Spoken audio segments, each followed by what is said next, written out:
மாண்புமிகு சட்டமன்ற பேரவைத் தலைவர் அவர்களே, இன்று ஆளுநர் உரையின் தொடக்கத்தில் நடந்த சில சம்பவங்கள் தொடர்பாக நான் பின்வரும் விவரங்களை இப்பேரவையின் இசைவோடு தெரிவிக்க விரும்புகிறேன். 2023ஆம் ஆண்டு ஜனவரி திங்கள் 9ஆம் நாளன்று மாண்புமிகு ஆளுநர் அவர்கள் பேரவையில் உரையாற்றிய போது ஏற்கனவே அவரால் ஒப்படைக்கப்பட்டு பேரவையின் மாண்புமிகு உறுப்பினர்களுக்கு அளிக்கப்பட்ட அச்சிடப்பட்ட உரையில் இடம்பெற்றுள்ள சில பகுதிகளை வேண்டுமென்றே விடுத்தும் அச்சிடப்படாத சில பகுதிகளை சேர்த்தும் உரையாற்றினார்கள். உயர்ந்த மரபுகள் மற்றும் மக்களாட்சி தத்துவத்தின் அடிநாதமாக விதையாக விளங்குகின்ற நூற்றாண்டு வரலாற்று பெருமை கொண்ட தமிழ்நாடு சட்டமன்ற பேரவையின் கண்ணியத்தையும் மாட்சியையும் சிறப்பையும் காக்கின்ற வகையில் மாண்புமிகு முதலமைச்சர் அவர்கள் எழுந்து மாண்புமிகு பேரவைத் தலைவரின் இசைவோடு மூத்த மொழியாம் நம் இனிய தாய்மொழியில் தமிழில் தீர்மானத்தை மொழிந்தது மாண்புமிகு ஆளுநர் அவர்களுக்கு அப்போது புரிந்திருக்காது.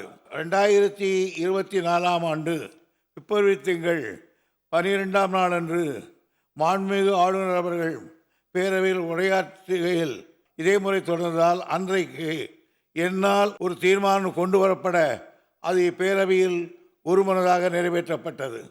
முன்னாள் குடியரசுத் தலைவர் மாண்புமிகு திரு ராம்நாத் கோவிந்த் அவர்கள் தமிழ்நாடு சட்டப்பேரவையின் நூற்றாண்டு விழா 2021ஆம் ஆண்டு ஆகஸ்ட் திங்கள் 2ஆம் நாள் நடைபெற்ற போது அனுப்பிய வாழ்த்துச் செய்தியை இங்கே நினைவு கூறுகிறேன்.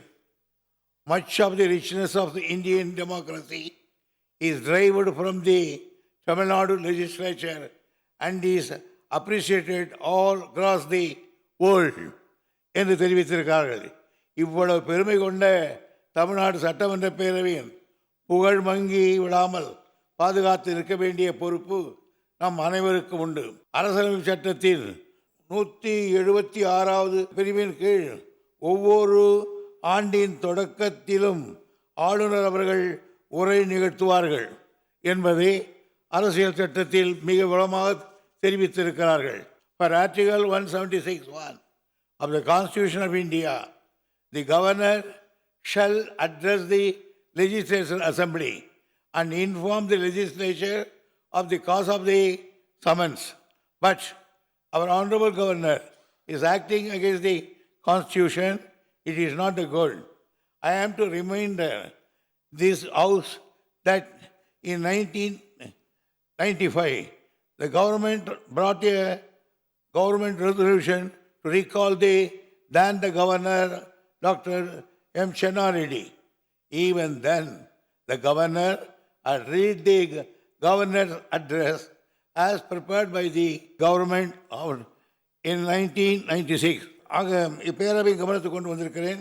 மாண்புமிகு மறைந்த முன்னாள் முதலமைச்சர் கலைஞர் அவர்களுக்கு ஆளுநர் பதவி குறித்த மாறுபட்ட கருத்துக்கள் இருந்தாலும் ஆளுநர் பதவி உள்ளவரை அப்பதவியில் ஒருவர் நியமிக்கப்பட்டிருக்கும் நிலையில் அவருக்குரிய மரியாதை அளிக்கப்பட வேண்டும் என்ற கருத்து கொண்டவர்.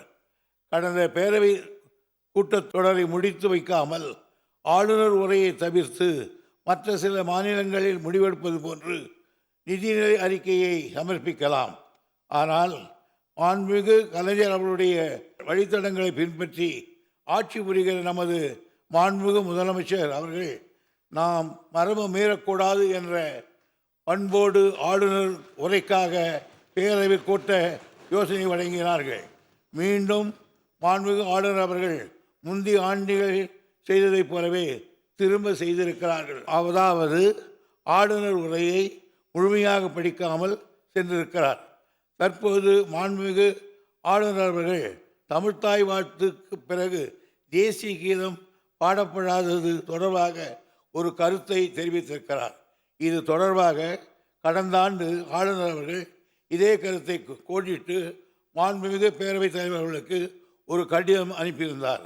அந்த கடிதத்திற்கு அப்போதே பதிலளித்து இந்த அவையில் பின்பற்றப்படும் மரபின் அடிப்படையில் ஆளுநர் உரையின் தொடக்கத்தில் தமிழாய் வாழ்த்தும் உரையின் நிறைவில் தேசிய கீதமும் பாடுபடுவதை பின்பற்றுபவரும் தெளிவாக தெரிவித்திருக்கிறார்கள். ஆனாலும் மீண்டும் இன்று அதையே ஒரு பிரச்சனையாக ஆளுநர் அவர்கள் குறிப்பிட்டு அவர் அரசுக்கு அனுப்பிய உரையை படிக்காமல் சென்றுவிட்டது அவரது உண்மையான நோக்கம் என்ன என்பதை கேள்விக்குறியாக்குகிறது. இந்த நாட்டின் மீதும் தேசிய கீதத்தின் மீதும் பெரும் மதிப்பை தமிழ்நாட்டு மக்களும் இப்பேரவையும் என்றென்றும் கொண்டுள்ளார்கள். தேசிய ஒருமைப்பாட்டிலும் நாட்டுப்பற்றிலும் தேச தலைவர்கள் மீதும் என்றும் மாறாத நன்மதிப்பை கொண்டது இந்த அரசு.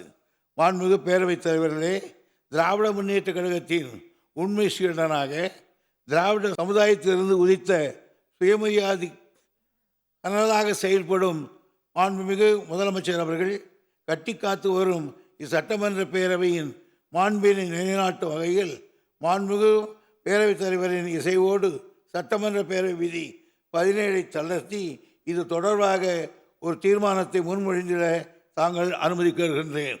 மாண்புமிகு பேரவைத் தலைவர்களே, தீர்மானம்.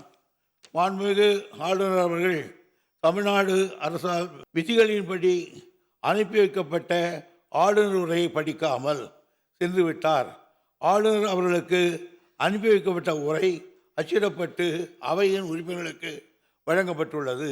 எனவே இந்தியாவில் உள்ள பிற சட்டமன்ற பேரவைகளுக்கு மட்டுமல்லாது உலக அளவில் உள்ள சட்டப்பேரவைகளுக்கும் எடுத்துக்காட்டாகவும் நூற்றாண்டு வரலாற்று பெருமை கொண்ட இம்மாமன்றத்தின் மக்களாட்சி மாண்பினை உயர்த்தி பிடிக்கவும் மரபை காத்திடவும் அச்சிடப்பட்ட ஆளுநர் உரையில் இடம்பெற்றுள்ள பகுதிகள் மட்டுமே அவை குறிப்பில் பதிவு செய்திட வேண்டும் என்ற தீர்மானத்தை நான் முன்மொழிகிறேன். மாண்புமிகு அவை முன்னர் அவர்களின் தீர்மானம் பேரவையின் முடிவு கூடப்படுகிறது. ஏற்போர் ஆம் என்க, மறுப்போர் இல்லை என்க. மறுப்போரே இல்லை என்று கருதுகிறேன். மறுப்போரே இல்லை. தீர்மானம் ஒருமனதாக நிறைவேறியது. இன்று சட்டமன்ற உறுப்பினர்களுக்கு கணனியில் பதிவேற்றம் செய்யப்பட்ட ஆளுநரின் உரையின் ஆங்கிலம் மற்றும் தமிழில் அச்சிடப்பட்ட பகுதிகள் மட்டுமே அவை குறிப்பில் இடம்பெறும். வேறு எவையும் அவை குறிப்பில் இடம்பெறாது என்பதையும், அதுபோல் பத்திரிகைகளும் ஊடகங்களும் இந்த அச்சிடப்பட்ட ஆங்கில தமிழ் உரையை தவிர வேறு எந்த செய்திகளையும் சட்டமன்றத்தின் சார்பாக நடைபெற்றதாக அறிவிக்கக்கூடாது என்பதையும் இதன் மூலம் தெரிவித்துக் கொள்கின்றேன்.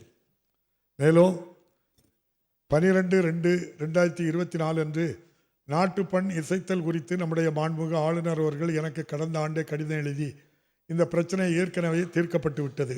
ஆளுநர் உரை இன்றைய நிகழ்வு என்பது அரசமைப்பு சட்டம் உறுப்பு 176(1) கீழ் மாண்புமிகு ஆளுநருக்குள்ள கடமை. அந்த கடமையை நிறைவேற்ற இன்றைக்கு மாண்புமிகு ஆளுநர் அவர்கள் இப்பேரவைக்கு வருகை தந்துள்ளார்கள். இப்பேரவை எப்போதும் மரபுகளை மதித்து பின்பற்றி வருகின்றது. அந்த வகையில் மாண்புமிகு ஆளுநர் உரையின் தொடக்கத்திற்கு முன்பு தமிழ்தாய் வாழ்த்தும் இந்நிகழ்வின் பின்னர் நாட்டு பண்ணும் பாடப்பட்டு வருகிறது என்பதை மாண்புமிகு உறுப்பினர்களின் மேலான கவனத்திற்கு தெரிவித்துக் கொள்கிறேன். நாட்டுப்பண்.